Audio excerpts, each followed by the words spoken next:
Hello, I'm Jim Cuno, president of the J. Paul Getty Trust.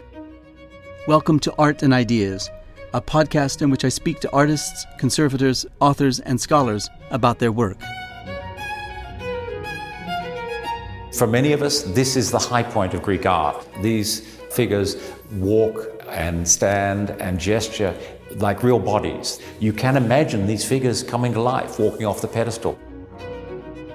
In this episode, I speak with Tim Potts, director of the Getty Museum, Anne Wagner, professor emerita of art history at UC Berkeley, and contemporary sculptor Charlie Ray about the so-called Getty Bronze, a standing bronze sculpture of a young athlete that dates from sometime in the 4th or 3rd century BC and is the signature work in the collection of the Getty Villa.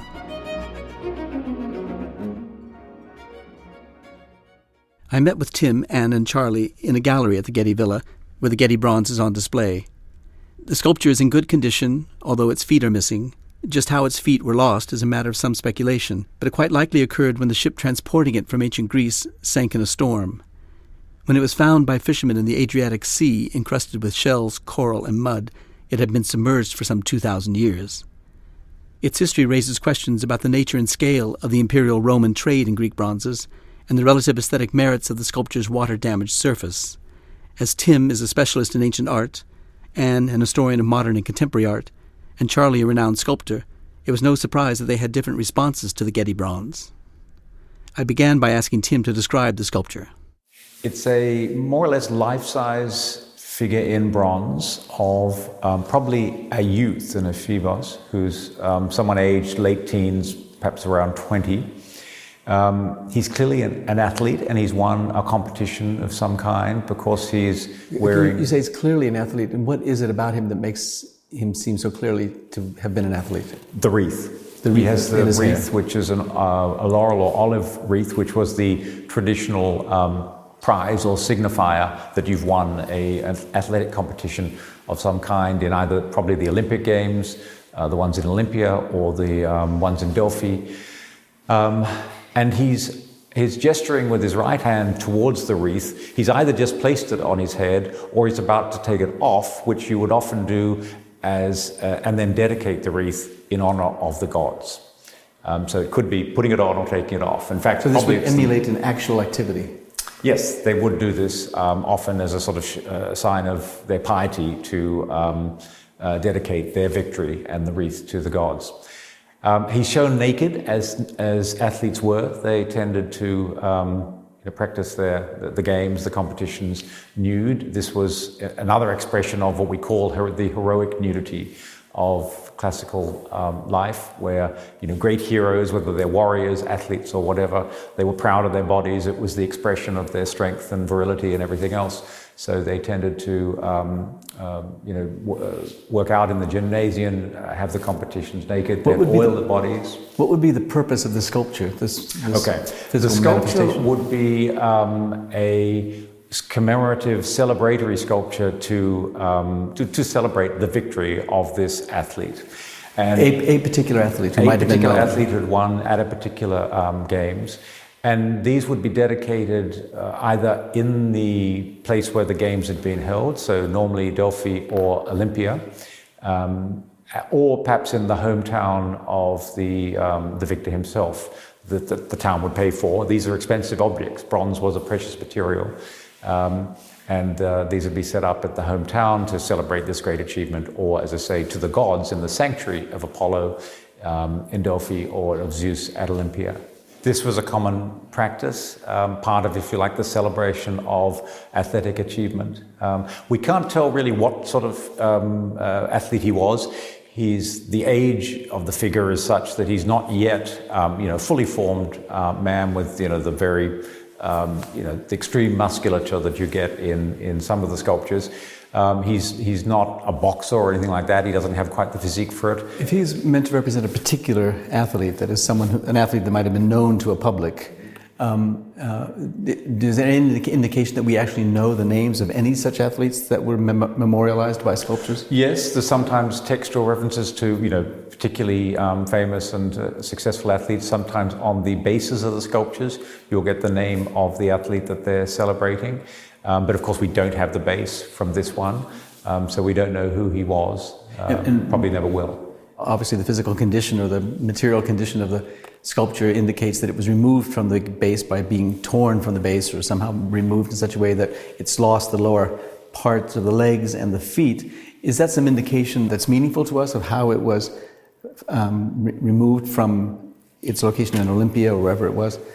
Was it probably? It could have happened a couple of ways. One is because it was found in the sea, in the sea off the coast of Italy, in international waters off the coast of Italy. So it had been removed from Athens or Olympia. Exactly, and I think there's two major possibilities. One is that the damage was done, it was separated from the feet when it was actually just removed from the base for transport, presumably to Rome or somewhere else in Italy. I suspect the corrosion and the damage took place when the ship sank, when it went down, maybe in it being retrieved in the nets of the fishermen, which is how it was recovered. Maybe it's still attached to its stone base. Maybe the weight, then it was separated through that. I think more likely this happened because they would not, without the feet, it'd be very hard to display, and it's damaged goods. And they would have been more careful on that. I suspect it wouldn't have been transported in this damaged state without feet. Probably they would have had them repaired or something before transport. And why was it transported? I mean, it was part of the trade and antiquities at the time? Part of a huge trade. The sculpture was probably made in the 4th century BC, around the time of the sculptor Lysippus, and we can come back to that. But when the Romans conquered the Mediterranean, most of the Mediterranean world, and Greece in particular, in the mid-2nd century BC, from then on, there was a massive trade of bringing back these famous, mostly bronze, but also marble sculptures from Greece to Rome. And this flourished from the 2nd century, 1st century BC, and into the 1st century AD. And thousands of sculptures would have been shipped, as I said, back to Rome and other major cities in Italy. And in fact, a lot of what we know about Greek sculpture now comes from these works that have been found either in Italy or that were lost. We're beginning to find more and more of these in the water because some of these ships went down in storms.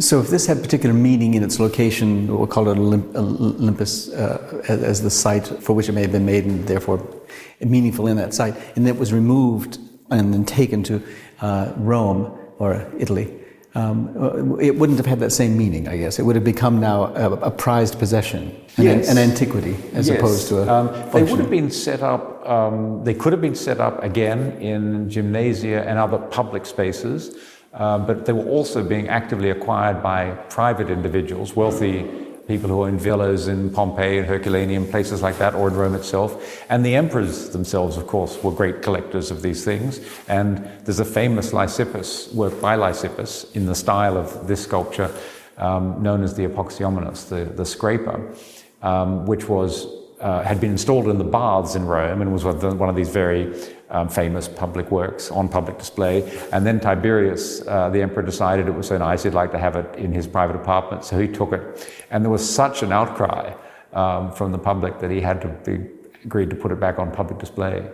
The Greeks in the Roman period continued to make versions, copies, whatever you want to call them, and new sculptures in the style of the earlier masters or of their own time. So the production of bronze work in Greece continued. And a lot of the market, though, now was not for patrons or clients in Greece, it was to be shipped then back to Rome. So there are things, both genuine, say, works of the 4th century being shipped back, 1st century BC copies or versions of those sculptures being made afresh and shipped to Rome. Works, once they arrived in Rome, would become models in workshops there for copies either in bronze, but more often now in marble. At this point, Anne Wagner and Charlie Ray joined the conversation, which moved to consideration of the sculpture's breaks and losses, and the sense that its aliveness, or inner life, may be enhanced by the sculpture's aged appearance, by its scars and discoloration. Tim, one of the questions that this conversation about its transport raises for me goes back to the break that you already referenced, and which theoretically at least could lead to two scenarios. One would be that it was broken off intentionally just to get it, and so that it would eventually be rendered up to produce more bronze. But your scenario is that it was transported in order to be an object of luxury and to make its way potentially into some Roman collection. The rub in there that I'm trying to understand, that I want to ask you about, is do you think then that it was transported on its base if it was going into a Roman collection?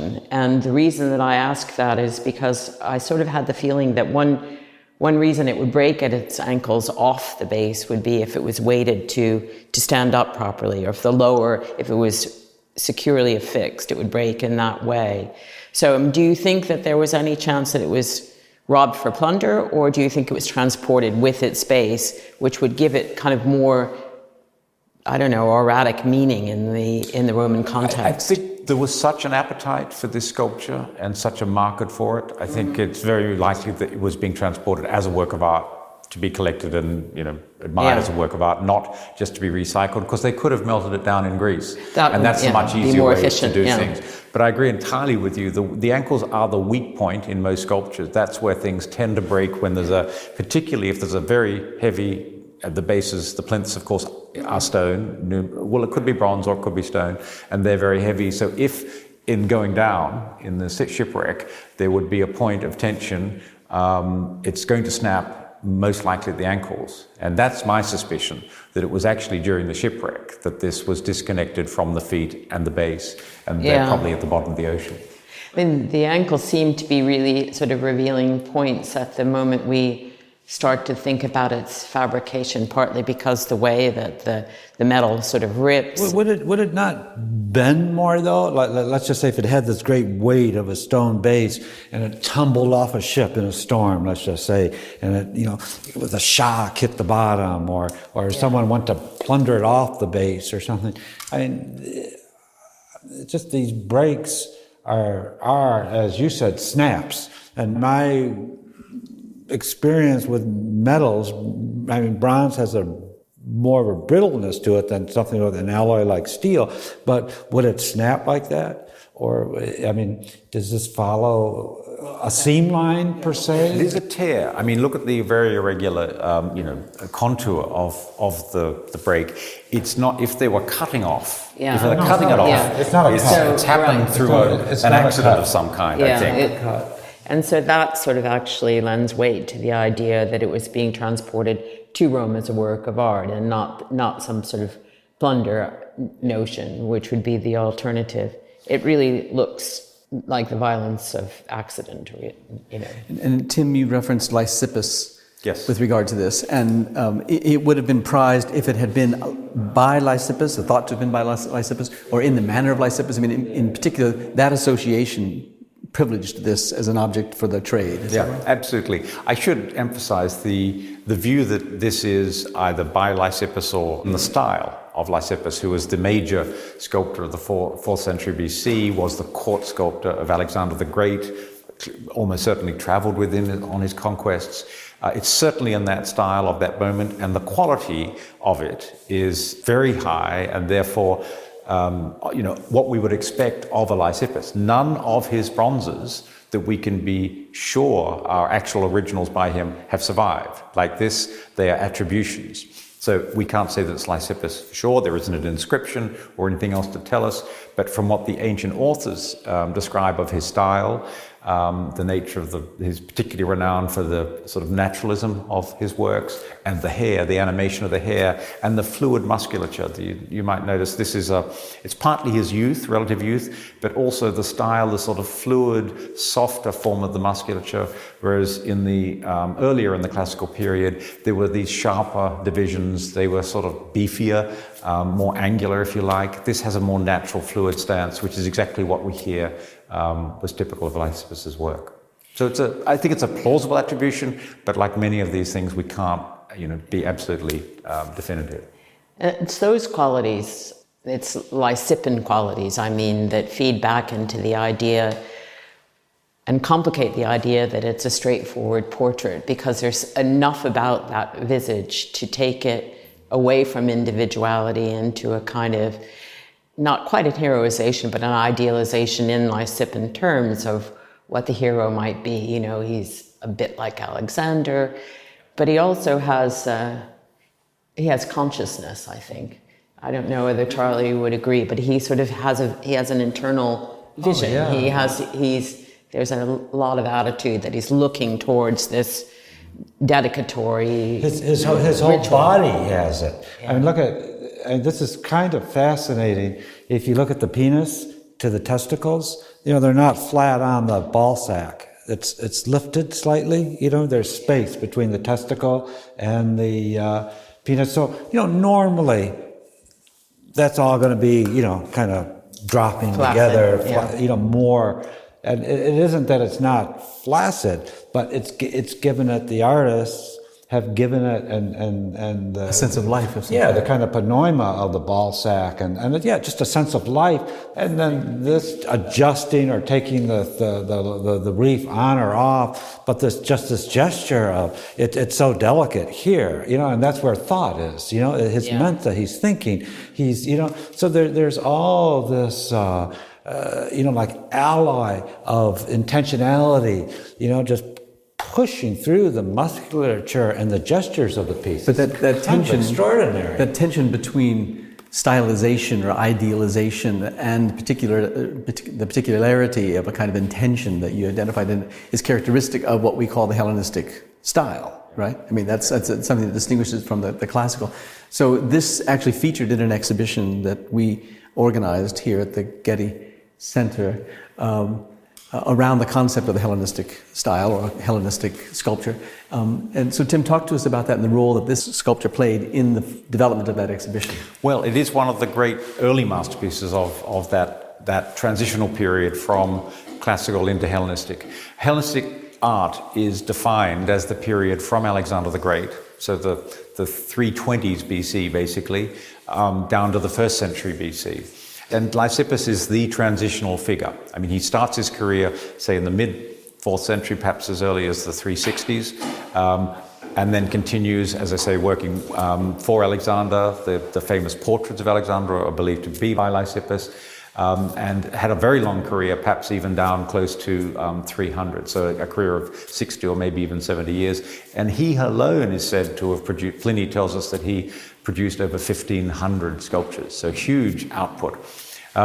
So Lysippus introduces, if you like, the Hellenistic period, and then other artists who, in his wake and others, continue the trend towards both greater naturalism, but also a much more intense interest in the inner life of the subject, the emotion of and the pathos, expressing in a much more evocative and emotional way the power of the warrior in battle, of the pathos of someone wounded and dying. These extremes of emotion. So mouths open, brows get furrowed, dramatic gestures. All of the qualities that we associate with, if you like, Baroque art in the Italian 17th century. These same qualities come to the fore in the Hellenistic period from the later 4th through the 1st century BC.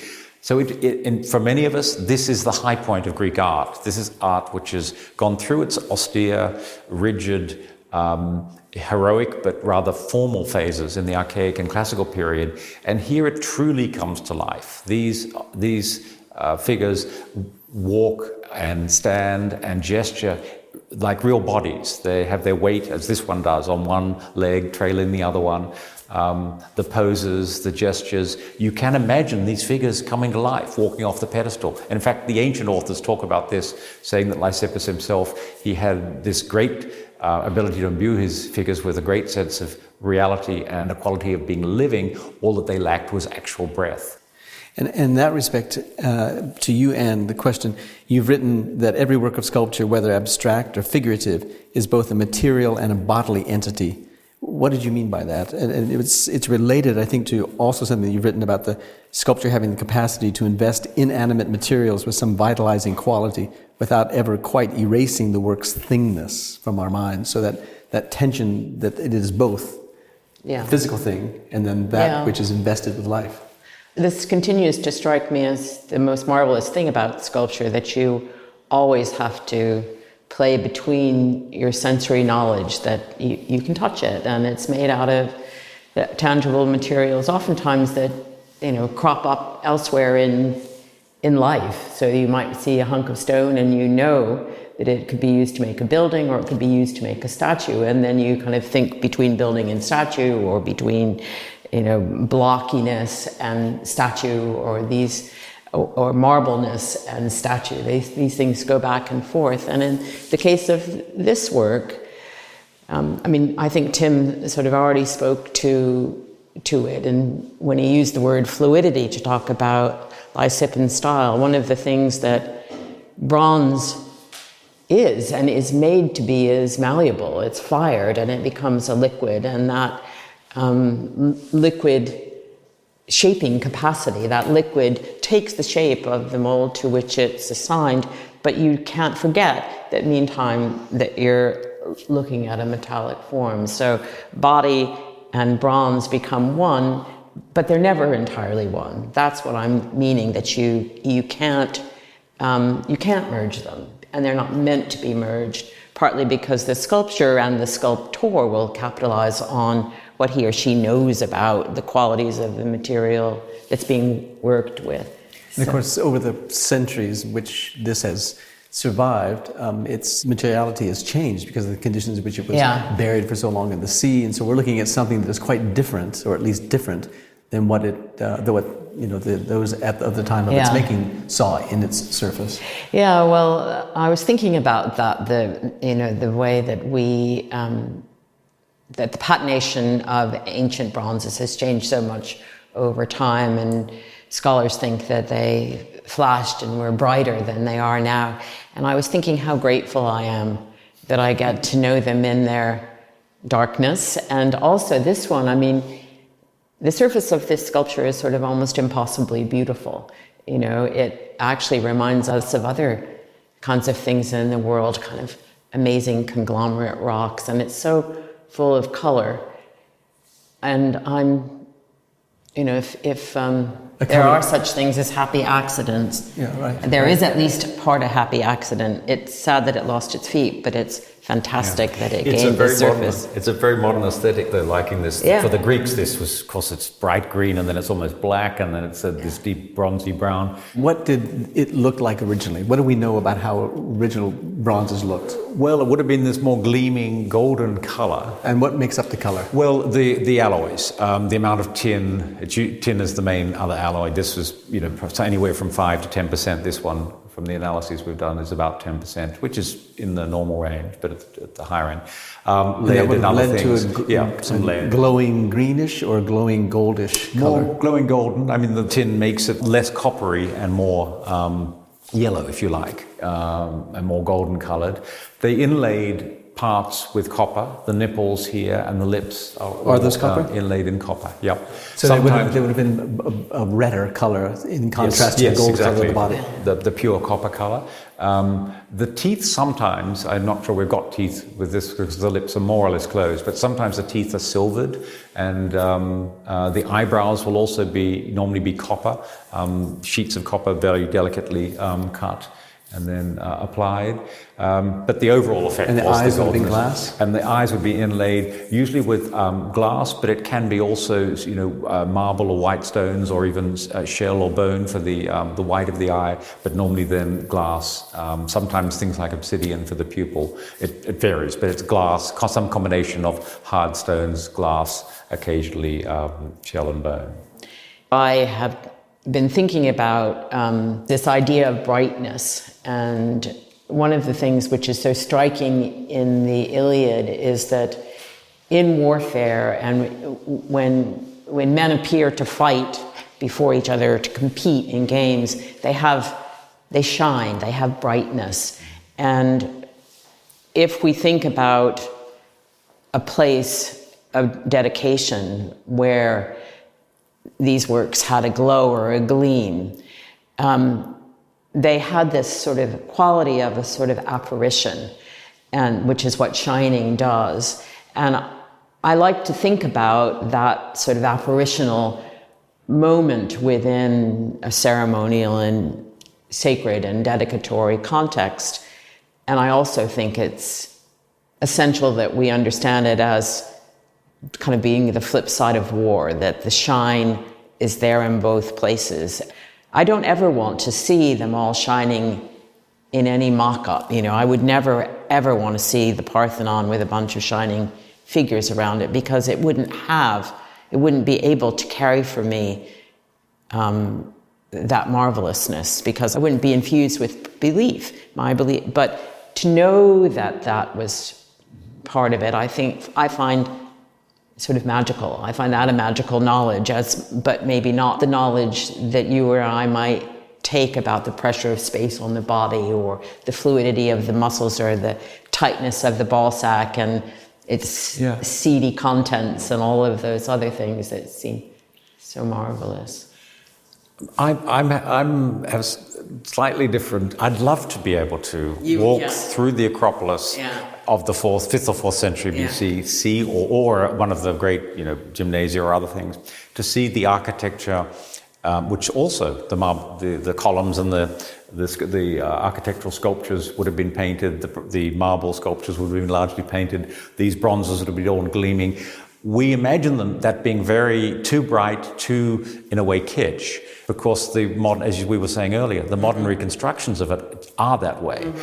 I'm not sure if you were actually able to experience the total ensemble like that, whether it would have been or not. And I would love to be able to experience that way. I may not be our aesthetic at all. We are so trapped in this idea that marble is this beautiful, pure, gleaming white material, and it neutralizes the colors. But of course, we've known since the 18th century that's totally wrong, but we can't get outside that mindset. Or equally a bronze, that it is a singular color as opposed to having multiple colors, polychromy. So would it matter to you, and looking at it, or Charlie, looking at this, and this idea that imbued in this material is a sense of life, if the color of the copper of the nipples, or the glass of the eyes, or the silver of the teeth, if that were apparent to you, would that breathe yet more life in the sculpture? Well, I mean, one has seen works where this is true, where they, for some marvelous reason, these parts of the work have survived, and sometimes they do bring more this sense of aliveness. But I don't.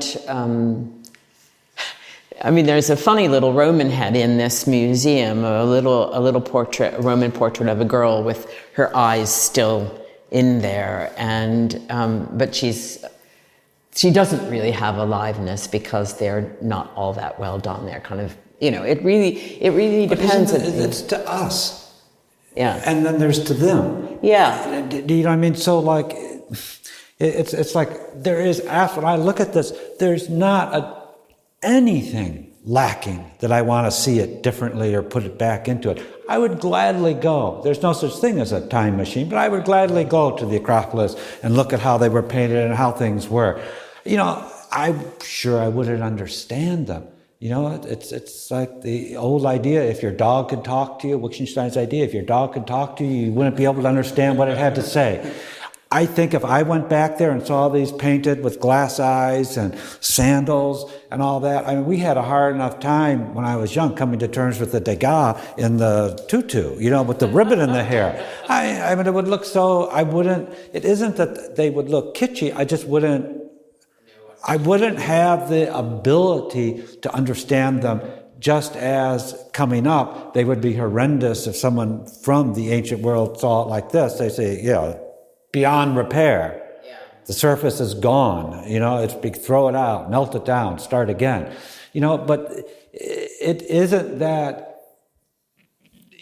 like the marbles that, we were wrong, they were painted. I kind of believe this thing that age makes something. And, that there is something so marvelous about it that it launched it into time. And it still works today. Let me try something else on you. So, of the techniques that sculptors use to enliven the sculpture further than the form itself, and so I'm assuming, and I think I can see it, that the sculptor went to some bother to tool around the fingernails.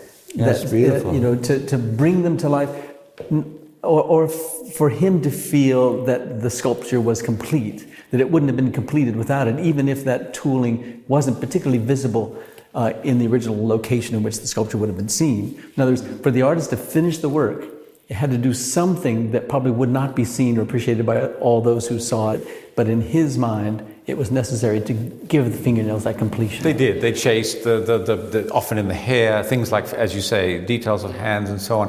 A fabricator told me on the East Coast that he had a huge falling out with Stella, but he was doing this big project for Stella, one of the big hanging reliefs. Frank Stella. Yeah, and Frank was unhappy with it. He looked at the back of the thing that hangs it on the wall. The hanger, just look at this crap! And the fabricator said, oh, ain't nobody going to see it. And Frank Stella said, I already have. So all these chasing and you know, it's part of the follow through the punch, the artfulness of it, I think, that it wouldn't be any other way. There is no back or hidden part. Yeah. You know? That's true. Can I go back to the portraiture aspect of this? Because it's a key thing about Hellenistic art. This is the period. We know there were portraits done in the classical period, but most of the sculpture you find through the 5th and earlier 4th century, the faces tend to be sort of more stereotypical. And it's in the Hellenistic period that you get what we would instantly recognize as, you know, unequivocally portraiture. And it's both because subjects are often very young or are middle-aged or elderly, and you start seeing all the wrinkles, the warts, all the different expressions. So in the Hellenistic period, we do have a real flourishing of portraiture as one of the main sort of threads that distinguishes Hellenistic sculpture. But this is the period when there's endless debate, and every scholar has a different view, whether a given face, in this case of the Getty Bronze, is still more a type, or is it actually now an individual? Can we say this is what this person looked like? It was whoever said it earlier. There are aspects of the brow and the nose that look rather like the portraits that we attribute of Alexander, that are attributed to Lysippus.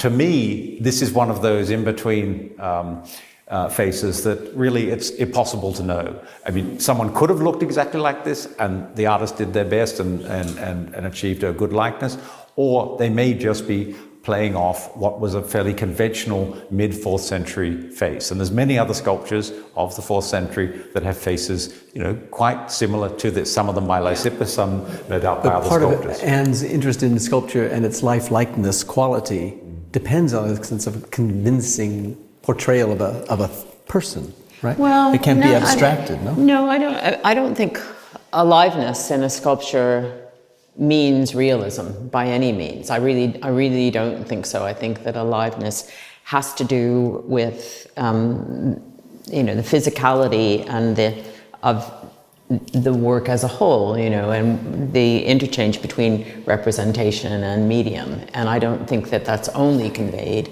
by imitation. I mean, aliveness and deadness oftentimes go together hand in hand in sculpture. But you asked me in another context about Hinoki, and which is Charlie's life-size recarving of a enormous wood log. And you asked me something about how the work on that material contributes to its aliveness or deadness, I think, more or less. And there, the aliveness doesn't simply rest in the remaking of a log that we sort of automatically know was a tree and attribute, you know, and think of in terms of it a living thing. But the aliveness has to do with the ways in which the carvers differentiated the kind of flow of their tools through their wooden material, and gave it its own sort of utterly animated surface, which is the aliveness of their touch, and each cut and scoop of the tool contributes to a kind of pattern, which is the flow of the work. So it's the evidence of working as opposed to the simulation of the reality, the model of the sculpture itself. It's the sense that there's evidence that it has been made by someone. It can, but also that making has a particular effect. I mean, you know, Charlie's work is a fabulous example of this, because the impression of aliveness can come through so many different ways. I mean, for example, in the stainless steel works, it comes in the polish, and the polish does all kinds of things with light. Which This is Charlie's works. Charlie's made of works, stainless steel. yeah. I mean, in this work, I don't know, we've been talking about the different ways, but it's aliveness. And I mean, I think part of it has to do with all of these things that Charlie has been pointing to that are, I mean, you could sum them up as, you talk about kind of the pressure of the world on the body and what gives it its idiosyncrasy and where do those impulsions come from, and that is how we situate it. We understand it as a particular body situated in space and within gravity. There's great feelings of that. The fingers, and there's great complexity of different, kind of fractaled space. There must have been in time, the place where it was, this great kind of civic space around it. And then, you can go next to between the arm, then between the hands, between the dick and the balls. I mean, it's a space and the power of that space never diminishes anywhere. And it's in a kind of flowing relationship to But it's also too, I think, if you actually situate yourself right in front of the work, and then you kind of see, when I first learned about sculpture and antiquity, you had the S-curve, and you were allowed to feel your weight shift on your own body as you in the hip shot pose and all of these classics of the teaching of antique sculpture. But it's so much more than that. You can see these tensions kind of flowing through the body again and back and forth and back and forth. And these poses which look so natural and easy, when you try to put yourself in them, they're actually quite difficult. They're not as natural as they look, which is part of the brilliance of them. They're slightly artificial as you find out when you try to imitate them. But yet they have this sense of a body that is, in a natural, normal motion. But there's a great celebration of its making that is what links up to the celebration of the winner. I would go farther than the celebration of the winner. I would say that this winner is a type of the masculine. He is an epitome of, sort of what the young male can do and be. Do you think that the head is properly placed on the body in its restoration? It hasn't detached. It was created. So, and one of the things is it's cast as one piece, which is not often the case. It's not piecemeal that's very interesting. Well, the arms are off, though, right? Look. Yeah. No, they've been rejoined. That's clear. And you can see certain sort of plug, fills and stuff as you would expect from the screws. I really think from our earlier conversation, if you look at these breaks, and again, I'm not an expert, but it just, the geometry of it really, that's how we put things together in the studio. Mm-hmm. And sometimes the extremities are cast solid, like the hands, probably here are solid. And sometimes the feet can also be.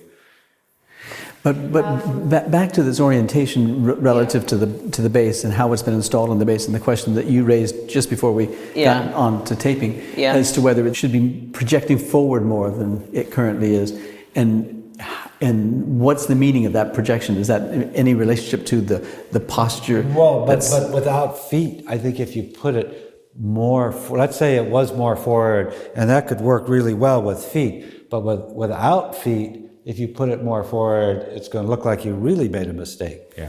Now, I think it's about right. Yeah, I think you have to work with what you got. I think it's about right. We did have a chance in the exhibition to look at it with others where the feet are preserved and therefore the alignment of the body, the verticality was correct, was original. Right. And we had some discussion about whether this could be adjusted slightly, but it is only, if there's an adjustment, it would be very slight. I think it is more or less right. Let's go. One last question, and then we should wrap up because of time. But when you look at the back, the sculpture from the back as opposed to the front, there seems to be a greater adolescence suggested to this figure. It seems to be because there's less articulation of musculature in the back than there is in the front. In the front, the figure looks like, I don't know what, a 20-year-old or some mature figure. But this on the back has a kind of tenderness to it, a kind of not yet fully developed muscularity. Is there a sense in this liveness to it, this presence that it has, of a vulnerability as well as a strength? And I don't know. I think it's of a peace. I mean, he is not yet, as has been said, he's more than a boy, but he's not quite a man. He's in that in-between. The back is, less articulated, but then backs are. But even the pectorals and the abdomen here at the front, they're quite soft and gently articulated. I suppose that, to me, the fluidity of the musculature is pretty consistent between what you'd expect on the front and the back. But I think it is fairly consistent. And one of the things that I was remarking to myself earlier was that part of the Greek tradition in the male nude is to really emphasize the muscles these kind of muscles that go from along the tops. I don't know the name of them. This kind of abdominal girdle that makes a kind of quite raised triangle, and that you see a lot. All that. And he doesn't have that. And he has a lovely, his belly is a kind of sticky outy belly, a little bit. It's a little bit of a soft belly. It's not, nowadays men, you go for the six-pack, and there's no six-pack here. Mm-hmm. So if seen as it was seen in the context of the exhibition, Power and Pathos, with this boxer, this other sculpture, this tired old man who's been beaten up and he's bloody, cauliflower ears and cauliflower ears, this sense of his greatness is that youthfulness and that power, that of victory at an early stage of life, and a sense that might last forever, that it might not be compromised by aging. Yeah, well, this is supposed to stop. It does stop time. It's kind of like Cleobus and Biton, and they're dying at their apogee. Sculpture does stop time in some basic way.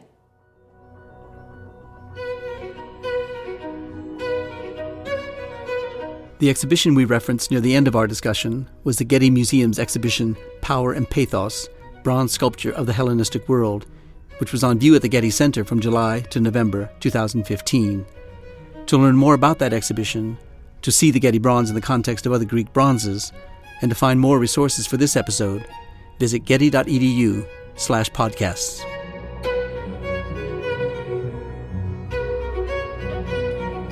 Our theme music comes from the Dharma at Big Sur, composed by John Adams for the opening of the Walt Disney Concert Hall in Los Angeles in 2003. It is licensed with permission from Hendon Music. Look for new episodes of Arts and Ideas every other Wednesday. Subscribe on iTunes, Google Play, and SoundCloud. And thanks for listening.